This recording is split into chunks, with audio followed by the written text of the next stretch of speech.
Muy buenos días a todos y todas. Bienvenidos una vez más a un nuevo diálogo que invitamos desde la Comisión de Integración Regional y Asuntos Internacionales del Instituto Patria. Hoy vamos a compartir una actividad con el embajador de Cuba, Pedro Pablo Prada Quintero. Le pusimos a esta actividad Cuba, Solidaridad, Humanismo y Resistencia al Bloqueo. Le agradecemos enormemente al embajador por la predisposición para participar de esta actividad. El embajador es doctor en Ciencias de Comunicación, fue embajador de Cuba en Salvador y director de América del Sur de la Dirección General del Ministerio de Relaciones Exteriores del país tan querido por nuestro pueblo, la República de Cuba. Y estamos en esta iniciativa a través de diálogos virtuales, ya que tenemos que seguir con mucho compromiso, cuidándonos entre todos y todas, con la idea de lo que alguna vez dijo alguien que fue embajador en Cuba, Manuel Ugarte, un gran pensador y militante de la Patria Grande, y que fue embajador en Cuba durante el gobierno de Perón, que es pensar con los brazos. Algo también similar a lo que el general Perón decía cuando nos llamaba a no divorciar el pensamiento de la acción. Así que le agradecemos una vez más a usted, embajador, por participar con nosotros y nosotras de la Comisión Internacionales del Instituto Patria. Y antes de darle la palabra, quisiéramos que las palabras de bienvenida y una introducción a este encuentro lo haga Juliana Marino, que es una gran compañera de nuestra comisión y una referente en el peronismo de nuestro país, que fue embajadora en Cuba durante el gobierno de Cristina Fernández de Kirchner. Así que le damos la palabra a ella para que lo presente y inicie este encuentro. Y le agradecemos también a todos los que están del otro lado de la pantalla, con el gran deseo de que una vez superada esta pandemia podamos encontrarnos en el instituto para seguir con estas iniciativas. Bueno, buen día, embajador, estimado embajador Pedro Pablo Prada Quintana. Un gusto tenerlo con nosotros en la comisión. Están presentes varios de los compañeros de la comisión, todos distinguidos, también compañeros dirigentes políticos de la Argentina, que después iremos nombrando, y decirle que probablemente en el transcurso de la charla pueda incorporarse con nosotros el senador Oscar Parrilli, que en este momento está presidiendo una comisión en el Senado, pero que está deseoso de poder conversar con nosotros. En este agradecimiento que le quiero hacer, explicarle que este ciclo que hemos organizado desde la comisión tiene el interés de que líderes regionales, y así lo han hecho Celso Amorín, el presidente Evo Morales y representantes de los países de América Latina, nos informen acerca de la actualidad de sus países. Por supuesto, es de rigor que vamos a hablar también de cómo cada país ha superado la pandemia, pero en este caso ustedes han sido un ejemplo, porque mientras tanto también queremos conocer cómo están siendo hostigados permanentemente, el bloqueo se agrava, y aún así vemos que mantienen ustedes los planes vinculados a las transformaciones que ya se habían, ustedes mismos habían dispuesto desde hace algunos años, transformaciones de carácter institucional, económico y social, y de qué manera, a pesar de esta situación, ustedes están tratando de llevar adelante tanto los planes para el 2021 como para los Objetivos de Desarrollo Sustentable 2030, y en este sentido lo queremos escuchar. Yo muy brevemente quiero, por su intermedio, pedirle que por favor le haga llegar nuestros saludos al presidente Miguel Díaz-Canel Bermúdez. Para nosotros fue extremadamente importante su presencia y la presencia de toda la delegación, el canciller Bruno Rodríguez también, y otros altos funcionarios en diciembre cuando nuestro gobierno asumió. Y para nosotros son inolvidables las palabras del presidente Díaz-Canel Bermúdez, que además está haciendo un trabajo extraordinario en Cuba, referido a lo que recién planteaba Nicolás también, porque él resaltó y destacó que habíamos podido recuperar el signo de un gobierno diferente en Argentina a través del coraje, dijo, y la unidad. y resaltó el tema de la unidad también como un concepto que Cuba abraza y que le ha permitido sostenerse durante estas 6 décadas de hostigamiento. Así que él en aquel momento aparte repasó la entrañable amistad que tienen nuestros dos países, las personalidades que nos fueron uniendo, y al respecto quiero también, que así lo ha dispuesto la Comisión, quiero por su intermedio agradecer el apoyo siempre de Cuba en relación a la causa Malvinas, también su solidaridad, la solidaridad internacional y en estos momentos especiales del hecho global de la pandemia de este virus, del coronavirus, y a su vez nosotros poder agradecerle a usted la colaboración que siempre han prestado a Argentina. Destacar los más de 1000 alumnos que se recibieron de médicos en la isla, y también una serie de circunstancias en las que nos han asistido en este tema como en algunas otras cuestiones científicas. Así que lo dejo a usted, Pedro Pablo, con la palabra para después nosotros iniciar un rato más tarde las preguntas que querramos nosotros hacerle y las que podamos llevarle a partir de que también lo estamos agradeciendo, la visita de tantos compatriotas que de distintos lugares del país siempre nos acompañan. Le doy la palabra. Buenos días. Buenos días, muchas gracias, Juliana, muchas gracias, compañeros de la Comisión de Relaciones Internacionales del Instituto Patria. Un saludo a la presidenta honoraria del Instituto, la vicepresidenta de la Nación, doctora Cristina Fernández de Kirchner, al presidente del Instituto, y senador, doctor Oscar Parrilli, y también al compañero Jorge Ferraresi, intendente de Avellaneda y vicepresidente del Instituto, a todos sus colaboradores y amigos aquí y en todos los países de nuestra América y el mundo donde de alguna manera los trabajos del Instituto están presentes. Nos reúne en el día de hoy un motivo muy particular, porque las fechas tienen un significado en la vida de los seres humanos y todos estos temas a los que ustedes generosamente se han referido están indisolublemente conectados con las celebraciones del 26 de julio en Cuba y en Argentina. Aquí se conmemora el 68 aniversario de la muerte de Evita Perón, quien sintetizó como pocos lo mejor del espíritu de los humildes de este país, pues creía con razón que no hay nada más fuerte que un pueblo y que lo único que se necesita es decidirlo a ser libre, justo y soberano. En Cuba, en esa misma idea, festejamos el 67 aniversario del asalto a los cuarteles Moncada en Santiago de Cuba y Carlos Manuel de Céspedes en Bayamo. Es un aniversario muy particular el de este año porque está asociado a las condiciones que nos ha impuesto la pandemia, sin fiestas en los barrios, sin ceremonias militares, sin carnavales, pero los cubanos no rehusamos a celebrar como fiesta el 26 de julio, aunque los escépticos, los críticos de la Revolución Cubana insistan en presentarlo como una fecha luctuosa. La pandemia, como les decía, nos impuso una realidad muy diferente a todo lo vivido e imaginado, y por eso estamos celebrando en el marco de una nueva normalidad, pero banderas colgadas de los balcones y ventanas de las casas cubanas y la fiesta encendida en nuestros corazones. Por eso es que el 26 de julio aparece en nuestras vidas como una epifanía, el revés y la muerte transformados en victoria y vida. Un colega recordaba en estos días, una colega cubana, recordaba en estos días al escritor cubano Alejo Carpentier, cuando afirmaba que toda revolución está obligada a fundir la lucidez del pesimismo con la obligación moral de la esperanza. Y esta colega añadía después palabras que a mí me llegaron profundamente.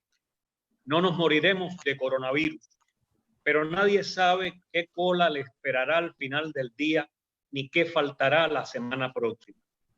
El gobierno gestiona la normalidad que impone la pandemia mientras trabaja para restablecer nuestra extraña normalidad de país sitiado.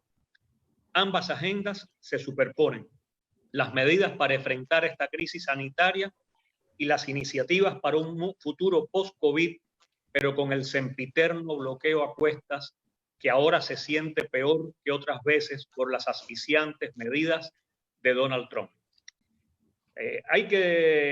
Cuando uno va a hablar del bloqueo, para que se entienda, para no caer en los juegos de palabras y en los subterfugios que lo presentan como embargo o como régimen de sanciones, hay que nombrar las cosas con las palabras precisas con que son calificadas.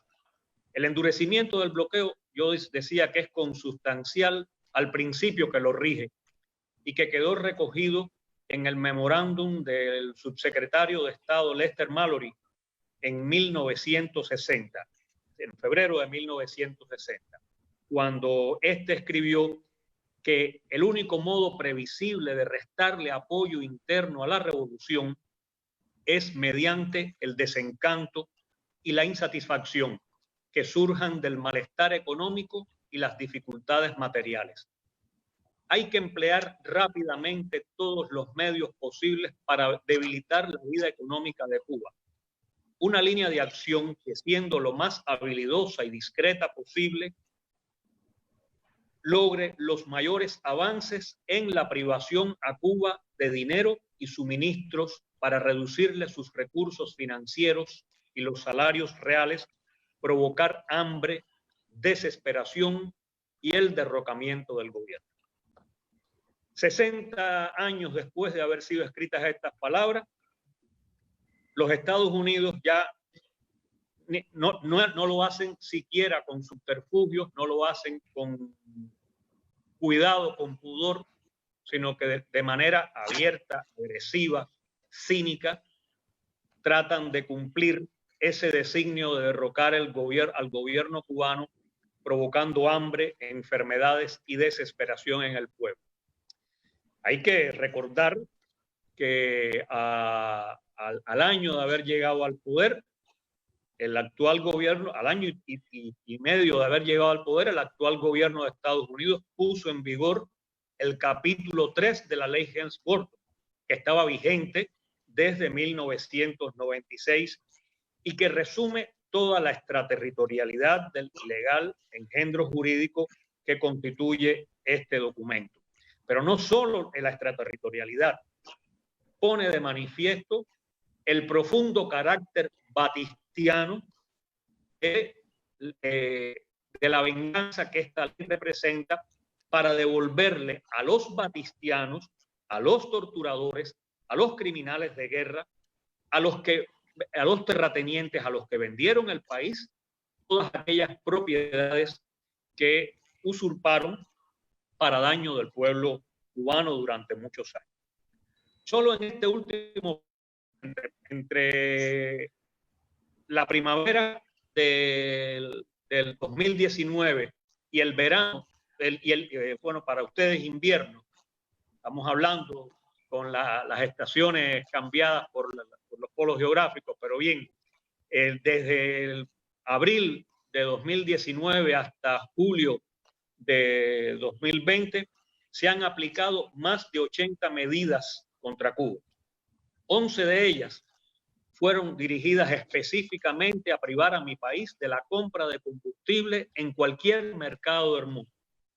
Empresas petroleras, bancos, aseguradoras, navieras, buques, tripulaciones, todos han sido amenazados, chantajeados y en algunos casos penalizados de forma extraterritorial para lograr que Cuba se apague, que las industrias, el transporte, las comunicaciones, los hospitales colapsen, lo cual no ha ocurrido. Con precisión quirúrgica, pudiéramos decir, han golpeado todos aquellos sectores claves para el país. Las transacciones internacionales impidiendo que Cuba honre sus compromisos con sus socios y con los organismos de Naciones Unidas. Han golpeado las principales fuentes de ingreso de la economía: el turismo internacional, la industria médico-farmacéutica, la exportación de servicios, la producción de alimentos. Han dañado por igual a entidades públicas, a entidades cooperativas y a privadas, a empresas privadas y a ciudadanos privados. Un grupo importante de estas medidas se dirigieron a golpear a las familias cubanas, prohibiendo los viajes de embarcaciones y aviones entre los dos países, las remesas familiares, cerrando las operaciones consulares en la isla para forzar a las personas a hacer trámites incosteables e inseguros en terceros países. Estamos hablando de que una parte importante de las familias cubanas tienen familiares o conocidos en los Estados Unidos y que además existe una relación histórica grande con ese país desde el punto de vista cultural, académico, histórico. Por tanto, tratar de amputar, de cercenar esa intercomunicación es un acto macabro que ha tenido un terrible costo humanitario en las personas. Si todo esto no fuera suficiente, el gobierno de Estados Unidos ha propiciado con una actuación indolente y cómplice la reanudación de los actos terroristas contra Cuba. El pasado 30 de abril, un individuo ametralló la embajada de Cuba en Washington con el declarado fin de matar a quien se interpusiera delante. 30 proyectiles quedaron incrustados en la fachada del edificio. Casi 3 meses después, no solo no se ha producido una condena oficial al hecho, sino que no han respondido los reclamos de Cuba en cumplimiento de sus obligaciones con la Convención de Viena sobre Relaciones Diplomáticas y con la Convención de las Naciones Unidas contra el Terrorismo. El presidente Trump, impulsado por el delirio electoral y sus clientes entre la mafia cubanoamericana de la Florida, se presentó en la iglesia de Jesús Doral de Miami, a la que pertenecía y donde fue alentado a actuar el autor del atentado terrorista. A compartir ideas con connotados terroristas cubanoamericanos de la Florida que habían estado involucrados en el pasado en acciones criminales contra mi país, como consecuencia de las cuales hay 5.577 víctimas cubanas. De forma adicional, yo añadiría que a título de la doctrina Monroe, que Washington se empeña en resucitar, se ha desplegado la maquinaria de guerra en el Caribe y en los espacios comunicacionales de todo el mundo, no solo para recuperar su perdida hegemonía, sino para atacar de manera brutal a la revolución cubana. Han usado el pretexto de Venezuela para tratar de llegar a nosotros. Vuelven a soñar con el juego de las fichas del dominó, pensando que si tumban a la heroica revolución bolivariana, se caerán todas las demás fichas, incluyendo a Cuba. Ya pasamos por esta experiencia en los años 90. Ya ellos soñaron cuando se cayó la URSS y se cayó todo el campo socialista, que atrás vendría, según su lógica, la revolución cubana. Pero eso no ocurrió. La revolución prevaleció, como es ampliamente conocido. Por eso, como en los peores años de la Guerra Fría, Estados Unidos ha retomado una combinación de nuevas y viejas herramientas. De un lado, la subversión, la difamación, el bloqueo económico, el terrorismo y la guerra, esta vez una guerra no convencional, híbrida, con el objetivo de debilitar el cuerpo y el alma de los cubanos y lograr nuestra rendición. Ahora, yo hago unas preguntas. Si la revolución cubana fuera de verdad una tragedia, si fuera algo tan deleznable, si de verdad hubiera producido la pobreza y la explotación de que la acusan, ¿por qué ha sobrevivido hasta hoy? ¿Por qué la inmensa mayoría de los cubanos se levanta a diario a trabajar por ella y a defenderla? ¿Por qué hay cientos de millones de personas en todos los continentes que la apoyan como una luz que señala sus propias esperanzas? ¿Por qué hay que bloquear, acosar, agredir o destruir a algo que por lo que dicen no es capaz de sostenerse, que no le sirve de modelo a nadie, que es inservible? Se supone que si algo es tan malo, no hay que destruirlo, se destruye por sí mismo, ¿verdad? ¿Por qué? También preguntaría, si los cubanos carecemos supuestamente de libertad, de democracia y derechos, nos sentimos tan libres, disfrutamos con alegría de la vida y participamos de forma tan amplia en la elección, el ejercicio y la defensa del poder que conquistamos por nuestro propio albedrío. ¿Por qué? Finalmente, preguntaría, si el gobierno cubano es tan malo y tan despótico como dicen, se ha ganado liderar un pueblo tan maravilloso que ha hecho del humanismo, del internacionalismo y del heroísmo una experiencia cotidiana y masiva. Las respuestas están a la vista. En esta batalla que les he narrado brevemente, andábamos todos nosotros cuando se desató la pandemia de COVID-19. Al gobierno de Estados Unidos le pareció que era un azaroso estímulo a sus fines y desde los primeros momentos se lanzó en una cruzada despiadada contra toda regla humanitaria. Sin darnos un respiro con la persecución financiera, comercial, económica, desde el mes de enero, tan pronto los países comenzaron a prepararse para lo inevitable, el gobierno de Washington impidió a Cuba la compra de ventiladores para salas de terapia intensiva. ¿De qué manera lo impidieron? Pues compraron las empresas que los producían o una parte dominante de acciones en ellas o que aportaban más del 10% de los componentes de esos equipos. De esa manera, no pudimos adquirir respiradores. Luego, bloquearon la transportación de donaciones internacionales a Cuba. Donaciones hechas por terceros países, donaciones hechas por empresas internacionales, donaciones hechas por ciudadanos del mundo.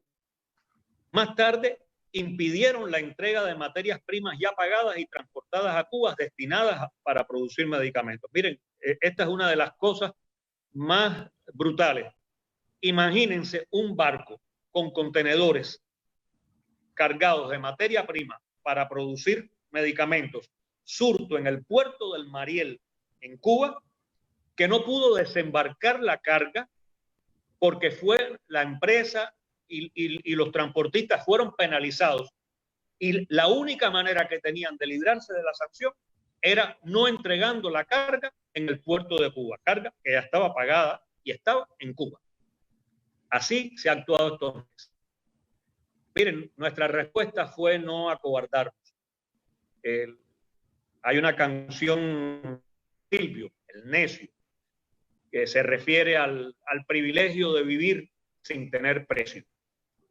Nuestros médicos y nuestros científicos respondieron al desafío con un programa extraordinario de prevención y pesquisaje barrio por barrio que fue secundado por miles de estudiantes de medicina de las universidades cubanas.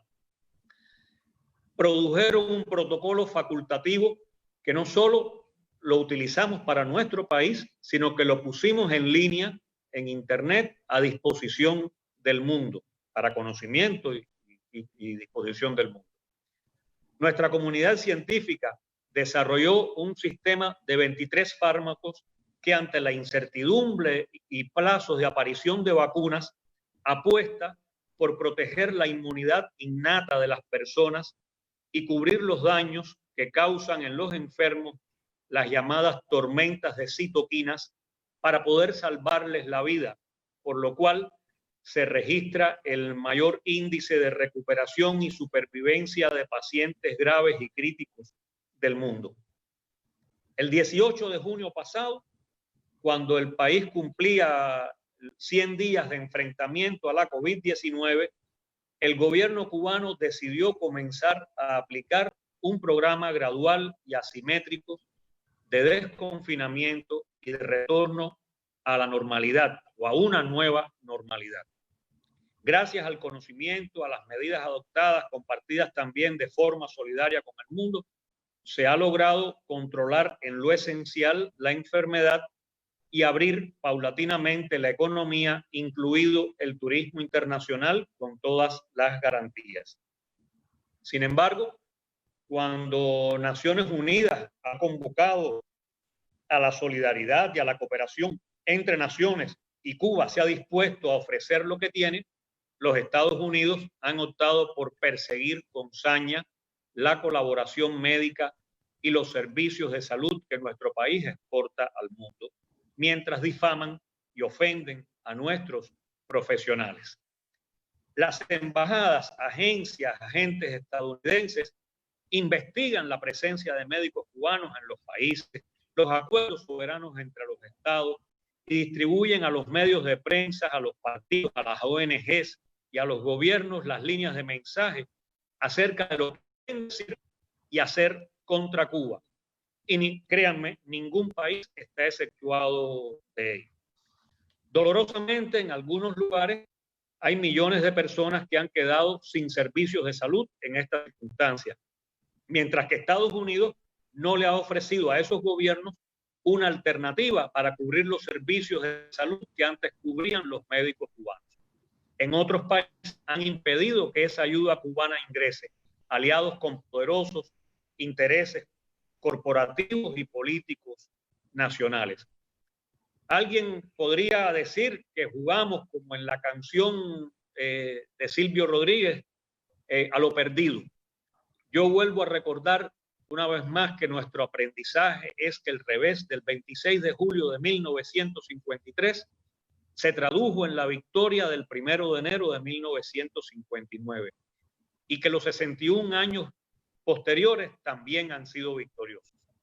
También recuerdo una vez más a Evita, quien enseñó que no hay victoria sin lucha y que si queremos triunfar debemos unir nuestros esfuerzos sin excepciones, sin apatías, sin claros en las filas.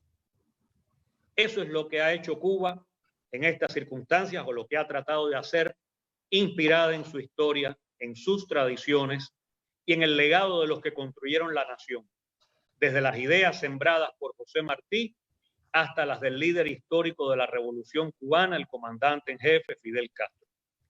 El aprendizaje es que siempre se pudo, siempre se ha podido y siempre se podrá. En la construcción de ese país libre, independiente, democrático, próspero, solidario y justo, que es nuestra noción del socialismo, se requieren hoy respuestas novedosas y retadoras a cada momento. Ese tipo de respuestas que, como decía Fidel, reclaman sentido del momento histórico y voluntad de cambiar todo lo que deba ser cambiado en cada momento. Hoy nos abocamos a nuevas transformaciones que se aplicarán de manera gradual, pero avanzando en todas simultáneamente y concentrando los mayores esfuerzos en todo aquello que contribuya al desarrollo e impulso de nuestra economía. Estas decisiones dan continuidad a los acuerdos y a los consensos construidos desde los congresos séptimo y sexto del Partido Comunista de Cuba hasta la adopción de la nueva constitución que tienen en su centro la consolidación de un Estado de Derecho socialista en Cuba. Procesos todos que fueron ejemplarmente democráticos, en los que participaron más de 8 millones de cubanos debatiendo, aportando sus ideas acerca del país que nosotros queremos.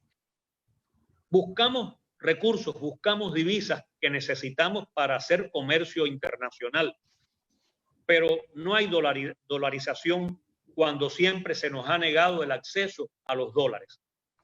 La bancarización del dólar es solo un mercado secundario que va a permitir sostener amplios programas sociales a los que no vamos a renunciar como es la tradición de la Revolución Cubana en estas circunstancias, sobre todo en el contexto de esta crisis mundial de COVID-19.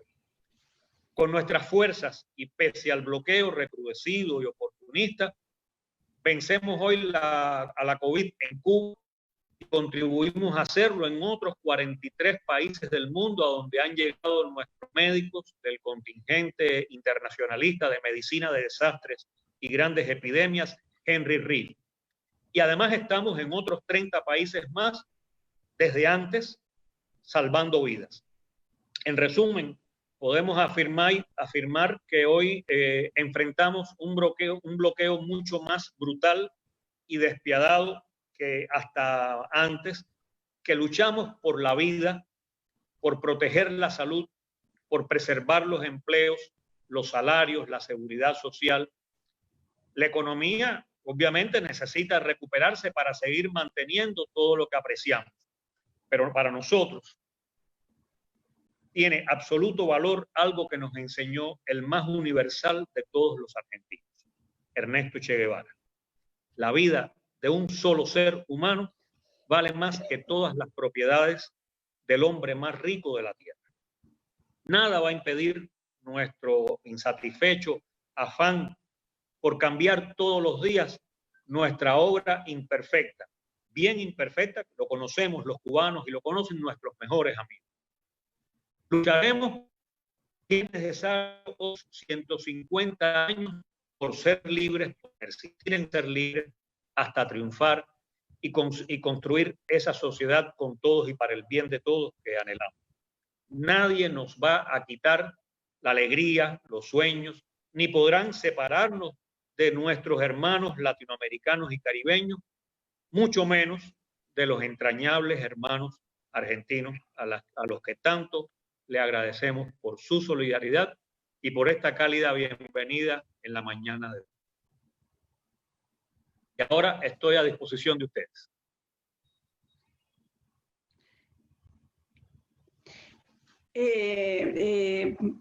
Yo olvidé decir que justamente esta reunión tenía que ver con el deseo de nuestra comisión de hacer un homenaje a Cuba en el Día de la Rebeldía, que es su Día Nacional.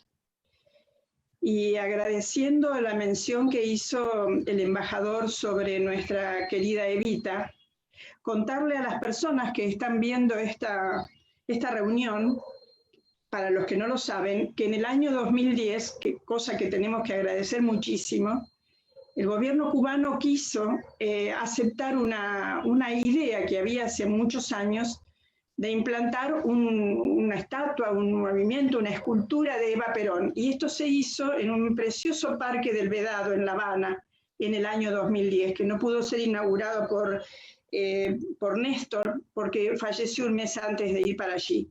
Así que agradecerle al embajador su mención, la presencia de esa preciosa escultura en La Habana, que además también inauguró en otro año el canciller Timerman, en un sentido acto preciosísimo en esa plaza con mujeres del lugar que son las que la custodian. Ellas mismas dicen que son las custodias, han aprendido la historia de Eva Perón y la cuentan a las personas que allí se detienen.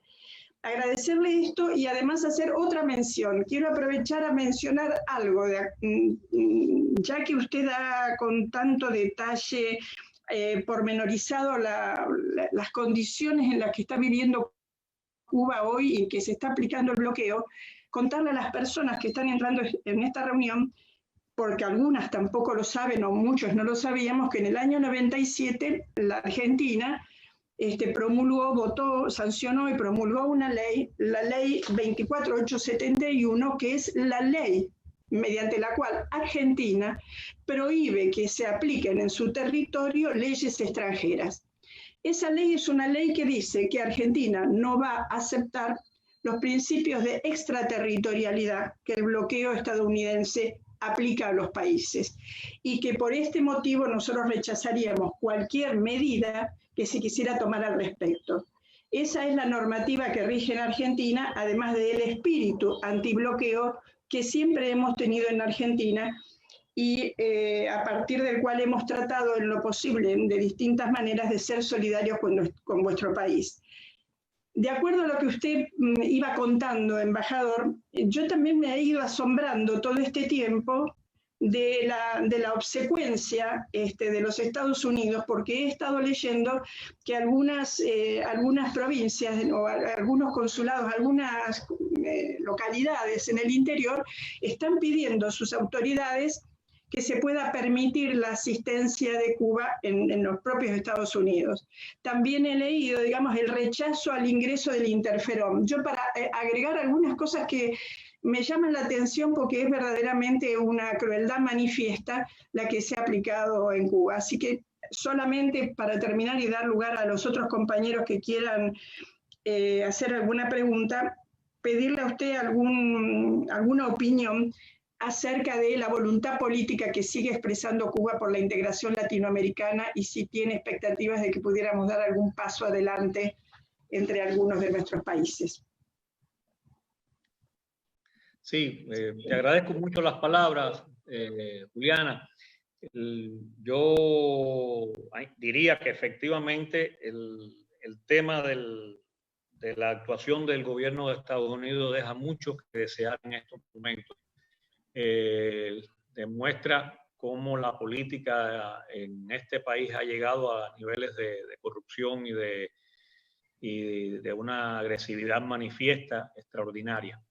Hoy, como bien decías, hay 14 estados de la Unión Americana que le reclaman al gobierno federal en documentos públicos firmados por los congresos de esos estados el apoyo de Cuba, el trabajo conjunto con los médicos y los científicos cubanos para enfrentar los desafíos de la pandemia.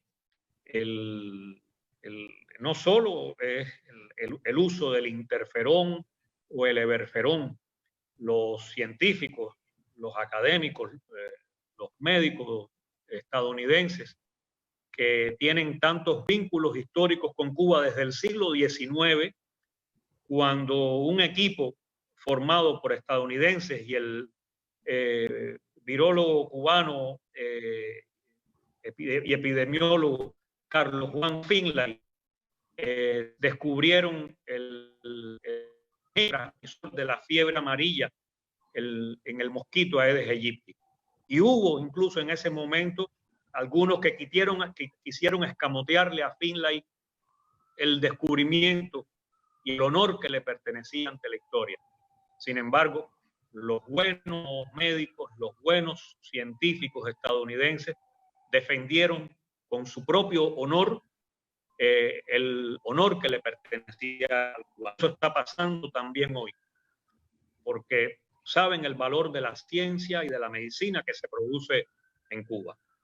Y saben que una alianza de ambos países solo puede generar bien para la humanidad. De manera que quienes impiden esto están decididamente en contra del bienestar de la humanidad y a favor del bienestar de las corporaciones o de pequeños grupos de poder oligárquico y transnacional. Es parte también de los desafíos que tenemos en nuestra vida. Hemos atravesado, como en una pesadilla, en los últimos años, el desmontaje de algunos gobiernos progresistas y de izquierda que habían llegado al poder por las urnas a comienzos del siglo XXI. Hemos percibido la manera en que al regresar las oligarquías han redoblado y profundizado sus programas neoliberales, ahondando la crisis económica de los países, la dependencia exterior de los países, lo que no lograron a través de acuerdos entre gobiernos cuando fue parado por Néstor y por Chávez aquí en Mar del Plata con el ALCA, lo lograron a través de acuerdos de libre comercio y de la absorción de las empresas y la internacionalización de las economías. Por tanto, han adquirido un poder de influencia, una capacidad de incidir en los países extraordinarios. Yo creo que esto está generando condiciones revolucionarias en nuestra América, condiciones objetivas que no las pueden evadir y que plantean para nosotros la necesidad de enfrentar esta nueva realidad de manera creadora, porque no se trata de, como defendimos cuando se constituyó la Comunidad de Estados Latinoamericanos y Caribeños, de construir un modelo único para toda la región, una región que aunque es única, es cultural e históricamente diversa, aunque común en sus orígenes.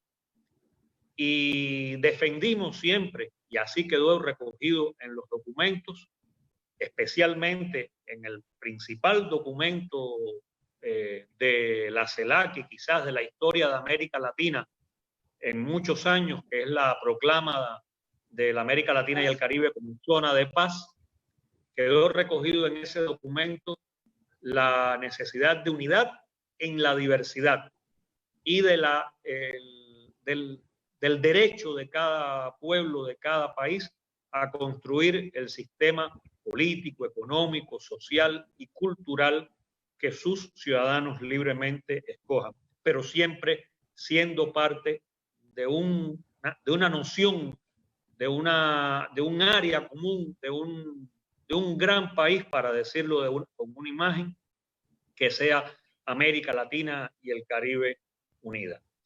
Obviamente, ese sueño le quita el sueño a los que siempre han sido causantes de nuestras pesadillas, porque es altamente subversivo, porque es altamente contrahegemónico, porque le daría voz a millones de indios, de negros y de descendientes de europeos, de árabes, de chinos, que anclaron sus raíces en estas tierras, y les daría voz ante el mundo. Y los grandes centros de poder no quieren otros interlocutores que no sean las transnacionales, las compañías. A eso nos vamos a oponer. Yo creo por eso que el momento de construir una nueva normalidad abre caminos para nuestra mente.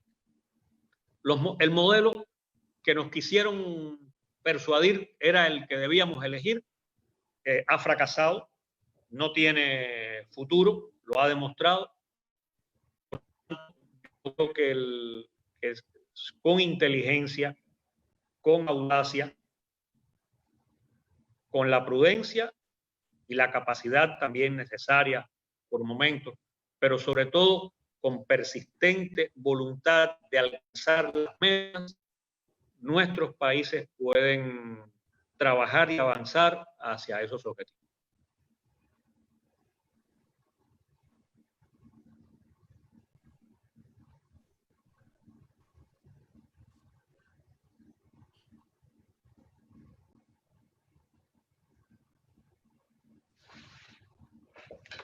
Daniel, cuando quieras.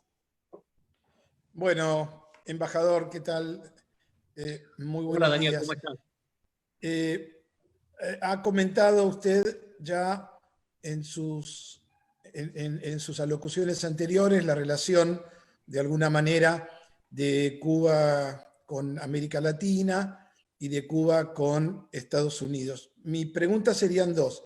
La primera, en cuanto a la relación con Estados Unidos, si ven que las elecciones del mes de noviembre podrían traer un cambio en la relación de Estados Unidos y Cuba si cambia el color político del gobierno de Estados Unidos. Y la segunda pregunta es, me gustaría conocer su opinión sobre la relación de Cuba con otros centros de poder que se están dando en el mundo, específicamente con el centro de poder que tiene que ver con China y Asia. Sí, mira, respecto a Estados Unidos, primero, en general, mi reacción, la primera reacción mía es no cifrar expectativas demasiadas en los cambios de poder en Estados Unidos. Hay que recordar que A lo largo de la historia, republicanos y demócratas han practicado la misma política de derrocar a la Revolución cubana. Eisenhower, republicano, firmó los planes de agresión y Kennedy, demócrata, los llevó a cabo. Y así ha ocurrido en distintos momentos. Nosotros tenemos que estar preparados para lo que sobrevenga. No podemos cifrar, por tanto, nuestra supervivencia en un cambio de gobierno en Estados Unidos. No obstante, yo debo decir, en honor a la verdad, que fue precisamente durante la última administración demócrata que se lograron transformaciones muy profundas en las relaciones entre Cuba y Estados Unidos.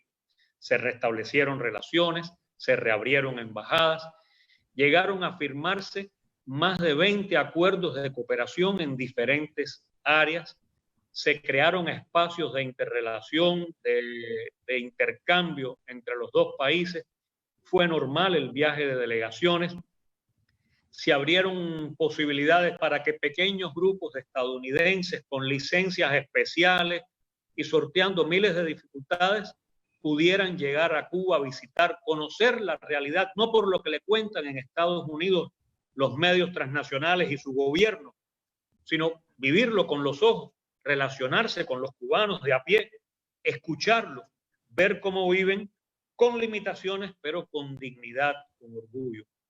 Entonces, yo diría que pudiéramos esperar que se pudiera producir un cambio, pero todo está por ver.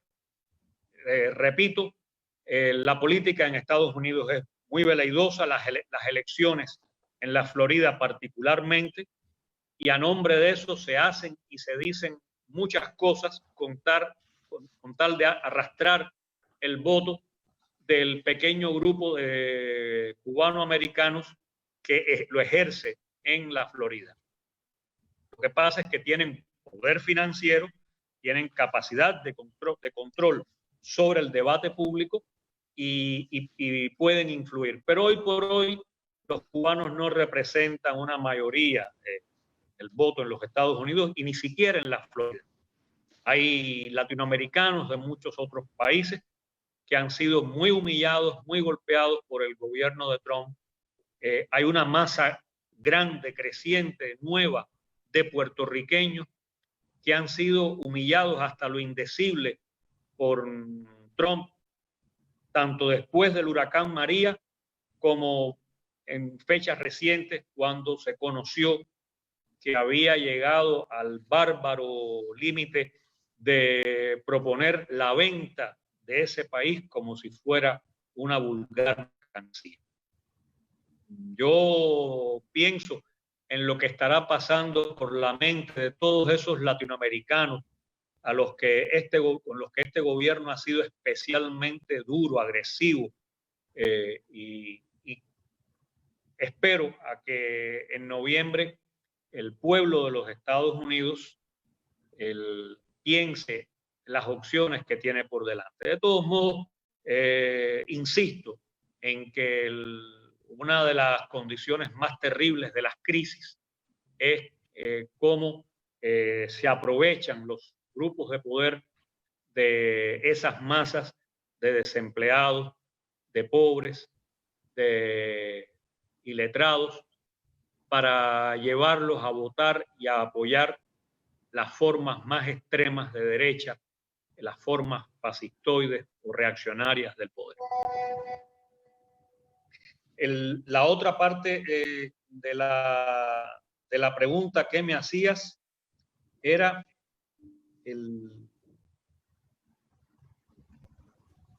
la relación de Cuba con el centro de poder asiático, especialmente Chile. Mira, nosotros, por principio, defendemos la diversificación de las relaciones internacionales, defendemos la multipolaridad. Lo hicimos especialmente en las condiciones adversas en que nos quedamos cuando se derrumbó el mundo socialista europeo. creemos profundamente, como se dice vulgarmente, que los huevos nunca pueden ponerse en una misma canasta. Y tenemos una relación muy especial con ese grupo de países que representan ese mundo multipolar, que son los BRICS: Brasil, Rusia, la India, China, Sudáfrica. Yo creo que es una relación madura, lamentablemente muy golpeada en los últimos años, en el caso de Brasil, por las acciones del gobierno de Bolsonaro, pero con el resto de los países atravesando momentos muy sólidos, muy integrados. Y yo debo decir que nos satisface ver que no es solo una relación que se verifica con Cuba o que tiene particularidades o es que es especialmente intencionada hacia Cuba. Nosotros vemos que los países, este grupo de países emergentes, de potencias emergentes, también están diseñando una nueva forma de relacionarse con el mundo, con América Latina, con la propia Argentina. Forman parte de una nueva realidad que a todos nos acerca, nos aproxima, nos hace sentirnos más confortables en este mundo donde nadie quiere depender del matón del barrio. Por otro lado está la Unión Europea, un centro de poder mundial también, a veces demasiado a la saga de las actuaciones de Estados Unidos, pero con la cual Cuba ha desarrollado durante los últimos años un diálogo maduro, responsable, respetuoso, independiente, que ha permitido construir acuerdos de cooperación en lo político, en lo económico, en lo social, en lo cultural, como no habían existido antes, que tienen periodos anuales de verificación. De manera que para nosotros esta necesidad y esta posibilidad de relacionarnos con un mundo plural, diverso, es parte de la defensa de todo aquello en lo que creemos y de lo que vamos todos los años a defender en los organismos multilaterales, regionales, especialmente en las Naciones Unidas y en el marco latinoamericano y caribeño. Muchas gracias. Eduardo, silenciate, así podés preguntar. Sí, ¿me escuchan? Sí, cómo no. Porque salió acá un cartel que por primera vez. No, primero, un gusto escucharlo, embajador, la verdad, y compartir en este momento. Creo que en América estamos viviendo un momento triste, para definirlo de alguna manera, en la mayoría de nuestros países por acción de los grupos concentrados de poder. Han desestabilizado gobiernos populares y han surgido en algunos países gobiernos autoritarios de derecha. Y tengo la sensación de que estamos viviendo un momento de un gran divorcio entre lo que piensa, siente la mayoría del pueblo latinoamericano con lo que algunos de sus gobiernos están haciendo. Yo quisiera preguntar, ¿cómo visualiza usted, qué podríamos hacer para ayudar aún más a superar estos casi 60 años de bloqueo que está sufriendo Cuba por parte del imperialismo? ¿Qué podríamos hacer a nivel de los pueblos? ¿Cómo podríamos? Mucho se ha hecho estas décadas, pero si usted piensa que se puede hacer algo más, me parece que también en este sentido la pandemia y las diferencias de cómo reaccionan los sistemas frente a la pandemia nos abre una posibilidad de mostrar esas diferencias, pero creo que tenemos que seguir cultivando esto que fue para nosotros parte de nuestra cultura, de otra generación, que es mirar a la Revolución Cubana como una gran esperanza de cambio, de transformación de América, ¿no? Muchas gracias por tus palabras, Eduardo. Resulta difícil para nosotros decirle a los amigos qué hacer o pedirles. Nunca lo hemos hecho. No está en nuestro espíritu, a pesar de que nunca nos ha faltado la compañía, el abrazo, la solidaridad de millones de latinoamericanos y caribeños y especialmente de los argentinos. Yo lo que puedo asegurarte es que ni siquiera a nuestros hijos el bloqueo va a poner de rodillas. Ya los hemos visto en estas jornadas de COVID, en estos meses de COVID, la manera en que la juventud cubana se ha hecho cargo del país. No estoy hablando solamente de ocupar cargos, posiciones de poder, no, hacerse cargo de las situaciones, de los problemas, generar ellos las iniciativas, salir a verlos, donde ha habido los padres y los abuelos han tenido que salir a mediar, a protegerlos, pero al mismo tiempo reclamándonos que tienen el derecho de hacerlo por Cuba y por su futuro. Y eso es algo que nos llena de extraordinario orgullo, de extraordinaria satisfacción, porque todo el despliegue que hemos armado en el país con la COVID no hubiera sido posible. Yo mencionaba el caso de los estudiantes de medicina. Son 30.000 estudiantes de medicina desplegados en todo el país. Más de 6 millones de personas visitadas en sus hogares para saber si tenía algún síntoma, alguna enfermedad respiratoria o alguna enfermedad de base que lo pudiera hacer vulnerable a la adquisición de la COVID, o los que siguieron a cargo de los servicios esenciales en estas circunstancias, o los que se movilizaron, jóvenes también universitarios y de la enseñanza, que se movilizaron de manera voluntaria a los hospitales y a los centros de salud para auxiliar a los médicos, a los trabajadores de la salud, para hacerse cargo de tareas de limpieza, de jardinería, de lavado, de preparación de alimentos.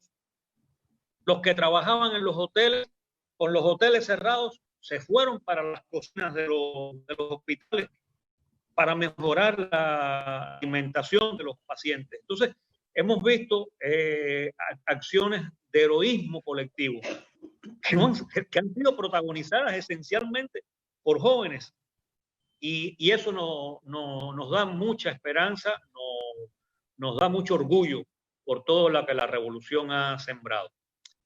Decía Fidel que las revoluciones verdaderas son hijas de la cultura y de las ideas.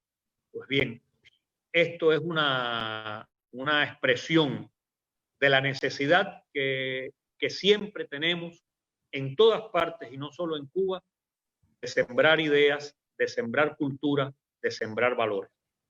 Es muy sintomático que nuestros adversarios, los que siempre nos han dominado o tratado de dominar, sean enemigos de la cultura, sean enemigos de los valores, sean enemigos de las ideas, traten de imponernos una cultura de masas prefabricada en sus laboratorios, a través de seriales, de revistas, de redes, que tratan de construir un pensamiento único en todos nosotros. Y la manera de resistir a la embestida es construyendo alternativas. Alternativas que también yo veo que se construyen todos los días aquí en esta Argentina de todos, Argentina unida, como le han denominado. Entonces, Yo con profunda admiración observo eso y agradezco el ejemplo que también nos dan ustedes a nosotros. Porque, como dice el dicho, la cerveza tomada fría baja fácil, pero tomada caliente baja con más dificultad. Y ustedes enseñan también a tomársela caliente para que las cosas caminen. Han logrado una victoria extraordinaria.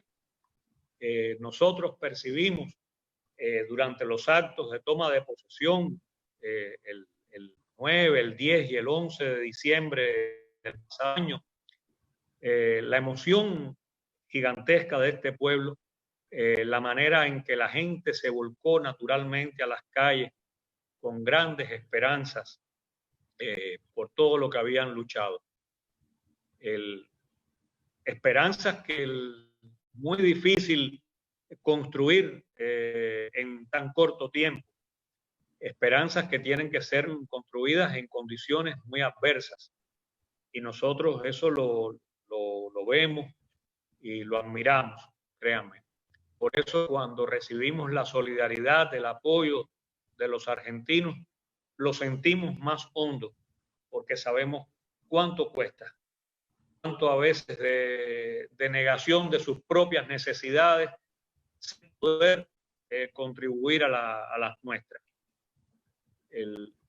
Yo no me canso de decirlo, que las relaciones entre Cuba y Argentina tienen un calado que es muy difícil de retar. Ni en los peores momentos se ha podido retar ese calado. Y miren que ha habido peores momentos. Por fortuna, es un momento auspicioso, es un momento de construcción común. Venimos avanzando desde hace un grupo de años, con más velocidad o con menos velocidad, pero todos aquellos espacios que son necesarios para que exista este puente extraordinario entre Cuba y Argentina. Siento que en ello le va la vida a millones de personas aquí y allá, y por eso lo único que puedo decir es gracias. Gracias por estar siempre ahí, por acompañarnos, por estar en la primera fila de la denuncia del bloqueo en todos los escenarios. Gracias al presidente, a la vicepresidenta del país, que no han perdido espacio político en los últimos meses para denunciarlo, al canciller, que también lo ha denunciado, de forma que desde las voces del Estado hasta las voces más profundas del pueblo, nos sentimos muy acompañados en la Argentina. Y sabemos que seguirá siendo así en el futuro. Y lo que nosotros podamos hacer por Argentina, siempre podrán contar con nosotros para que en la medida de nuestras posibilidades y ofreciendo lo que tenemos y no lo que nos sobra, podamos ponerlo a disposición de este maravilloso pueblo.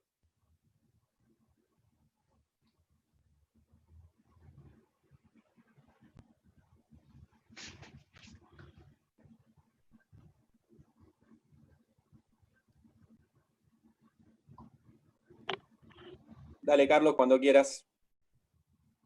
Bueno, Pedro Pablo, es un placer escucharte y saludarte.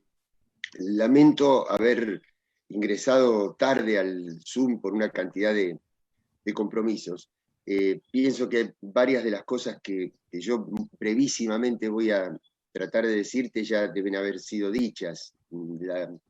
La suerte que sea un día después, nada más, esta conversación del 26 de julio, que es una fecha tan cara para varias gestas populares en toda la región. Nosotros conmemoramos ayer el aniversario de la muerte de Evita, pero también fue la entrevista entre San Martín y Bolívar en 1822, también se conmemoró una revolución muy importante en 1890 para la Argentina, donde el pueblo por primera vez empezó a luchar para elegir soberanamente sus autoridades y que no la hicieran entre una pequeña oligarquía, y obviamente el 26 de julio de 1953. Decirte únicamente que en pocos días más yo voy a ingresar a un organismo donde ustedes no están, que es la OEA, pero desde allí vamos a seguir defendiendo como siempre y como nunca los valores permanentes de la autodeterminación, del antiimperialismo, de la solidaridad universal, todos esos valores que nos enseñó la Revolución Cubana, que nos enseñó Fidel y que nos enseñó el Che, nuestro querido Che. Que vamos a luchar por la reinserción de Cuba en todos los ámbitos de la integración latinoamericana y mundial, y que el bloqueo es cierto que se mantiene en términos políticos y económicos, pero cuando los pueblos del mundo levantan el bloqueo, finalmente y definitivamente, más temprano que tarde, lo van a tener que levantar también los políticos que lo sostienen y los intereses económicos que lo sostienen.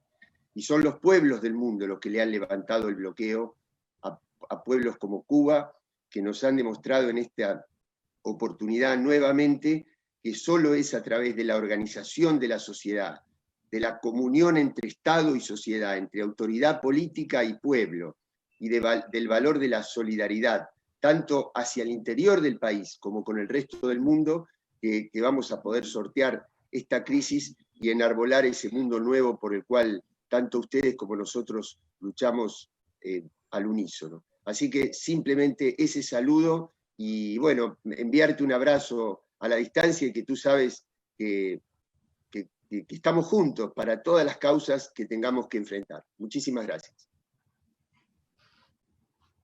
Muchas gracias, Carlos. Admiro mucho la tarea que te ha tocado y siento todos los deseos de expresarte nuestra solidaridad frente a ese tremendo desafío. Es conocida la historia de Cuba con la OEA. Fuimos expulsados, fuimos perseguidos, fuimos singularizados, fue bendecida la agresión a nuestro país desde la OEA. Un día se vinieron abajo todos esos acuerdos y protocolos que asentaron aquella práctica. Sin embargo, a esa altura del campeonato, como diríamos en el fútbol o en el béisbol, a esa altura del campeonato ya Cuba no ni esperaba ni necesitaba nada de la OEA. Sabemos lo que la OEA representa para muchos países de América Latina, pero con Cuba la OEA quemó no solo las velas, sino las naves, y por tanto es muy difícil pensar que podamos esperar algo positivo de la OEA. Sobre todo una OEA que hoy está dominada por esos círculos de poder que imperan en Estados Unidos, por esos grupos revanchistas, neoconservadores y por la mafia cubanoamericana de la Florida. De manera que no esperamos nada de ella como no la esperamos del gobierno de Estados Unidos. Les tocará lidiar con una circunstancia además de ilicitud, porque la OEA ha aprobado toda una serie de acuerdos en exigua mayoría con el voto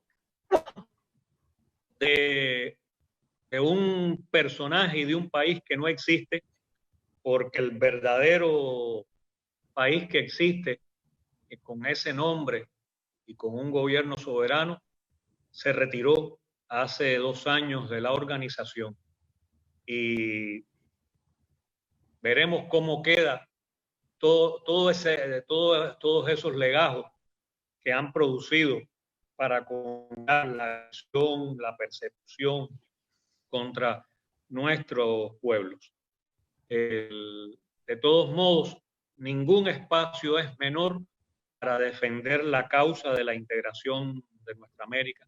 Ningún espacio es menor para defender la libre determinación de los pueblos, la soberanía de los estados, de los países sobre su territorio. Y en ese caso yo entiendo también que la OEA es un espacio que para la Argentina le permite defender aquello que es sagrado para ustedes, que es la integridad territorial del país, de todo el país, con todos sus territorios, incluidos los del Atlántico Sur. Y que en este empeño es muy importante también el papel que las tareas que tendrás que cumplir ahí. Así que te deseo mucho éxito en ese camino. Muchas gracias, muchas gracias.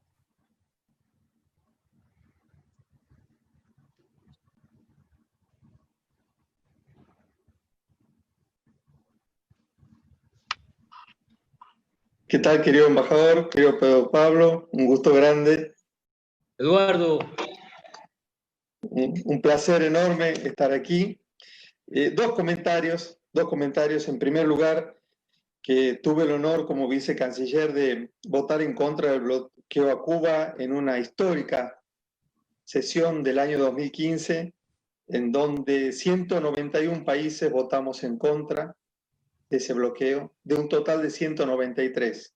Creo que es el número más alto que logró Cuba como éxito diplomático en Naciones Unidas, ¿no? Sin embargo, el primer comentario mío es cuánto nos falta trabajar en el plano multilateral, en los organismos multilaterales, porque un consenso tan abrumador no es suficiente todavía para terminar con un bloqueo que yo no dudo en calificarlo como criminal, por lo que vos acabas de comentar incluso con los medicamentos. Esto trasciende una cuestión política, es una cuestión ideológica. El bloqueo es una cuestión moral. Y sin embargo, el sistema multilateral, los organismos regionales, no hemos sido capaces todavía de terminar con eso, ¿no? Es la primera reflexión de cuánto nos toca trabajar en este ámbito. Y la segunda es expresarte mi agradecimiento en nombre de todos los argentinos, pero a mí porque me tocó de cerca ver la solidaridad de Cuba con respecto a Malvinas. Siempre, siempre y en toda ocasión. En especial en el Comité de Descolonización, que es el organismo clave para nosotros en Naciones Unidas, donde se debate el ejercicio de nuestra soberanía en Malvinas y en las islas del Atlántico Sur. Y Cuba siempre, siempre ha estado incondicional, sin necesidad de pedido o negociación alguna. Y creo que estas cosas tienen que quedar en la historia de los pueblos, en el sentimiento también de los pueblos. Cuba siempre está con la Argentina. Y por eso también quiero, delante de todos, de toda esta querida audiencia, reiterarte mi agradecimiento. Me ha tocado de verlo en persona, cómo Cuba pone el cuerpo siempre y por todas las causas que hacen incluso a la integración latinoamericana, aunque la integración latinoamericana no siempre ha sido grata con Cuba. Así que aquí mi saludo y mi agradecimiento hacia tu pueblo y hacia tu gobierno.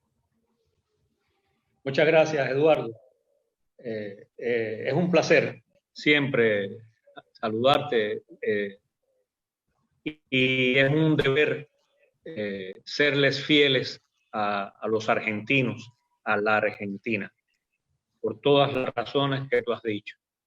Pero si hubiera una razón más, hubiera que no debe olvidarse que nosotros sabemos en carne propia lo que significa la usurpación de una parte del territorio nacional. Sabemos lo que significa en carne propia tener bases militares. Sabemos lo que significa ver ondear una bandera extranjera en nuestra tierra, donde debería estar ondeando la bandera de la estrella solitaria. Me refiero a la base naval de Guantánamo, un lugar donde además en los últimos años se han violado de manera masiva y flagrante los derechos humanos de decenas de personas, se ha practicado la tortura y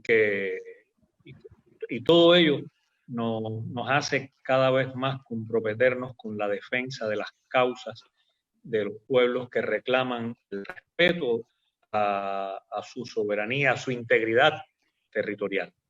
Por eso no hay brecha, no hay grieta, no hay ni siquiera oportunismo o condiciones de momento en la postura de Cuba en defensa de los derechos de la Argentina. Con toda seguridad estaremos juntos en las próximas batallas que vengan, en esta causa y en otras que puedan sobrevenir. Y agradezco mucho también por la decidida, permanente participación argentina en la batalla contra el bloqueo, en todos los órdenes, en lo diplomático, en lo político, en lo económico, rompiendo las empresas argentinas los muros del bloqueo, y también en lo legal, como recordaba Juliana, al referirse a la ley nacional 24871, la ley antídoto, una de las pocas leyes antídotos que existen en el mundo contra la ley Helms-Burton, y que Argentina tuvo la visión de adoptar en un momento muy oportuno. A ti y a todos los amigos les agradezco extraordinariamente esta mañana este diálogo que para nosotros nos llena de energías, de razones. Siento que hemos rendido homenaje a todos esos hechos a los que hacía referencia Carlos Raimundi, al encuentro de esos dos grandes fundadores, los padres fundadores de nuestra América, Bolívar y San Martín. Le hemos rendido homenaje a Evita y le hemos rendido homenaje a los héroes y mártires del 26 de julio de 1953. Hoy, celebrando todas estas cosas, es una evidencia de que todo tiempo futuro será mejor, de que no hay fuerza en el mundo que pueda derrotar el valor de las ideas, y de que los pueblos, cuando se deciden a ser libres y se unen, son indetenibles. Muchas gracias para ti, para todos las compañeras y compañeros. Muchas gracias.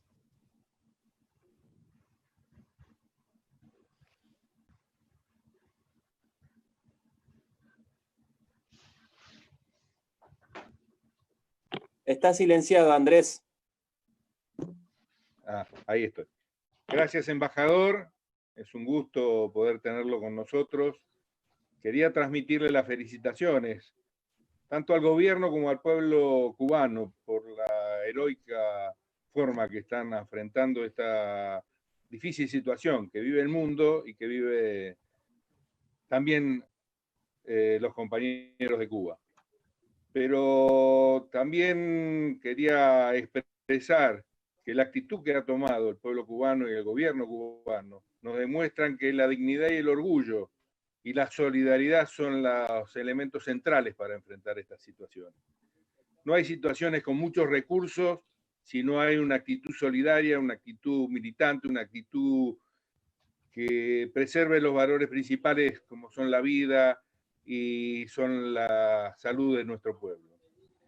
En ese sentido, quiero expresar la solidaridad que no es solo diplomática, sino que es desde los pueblos.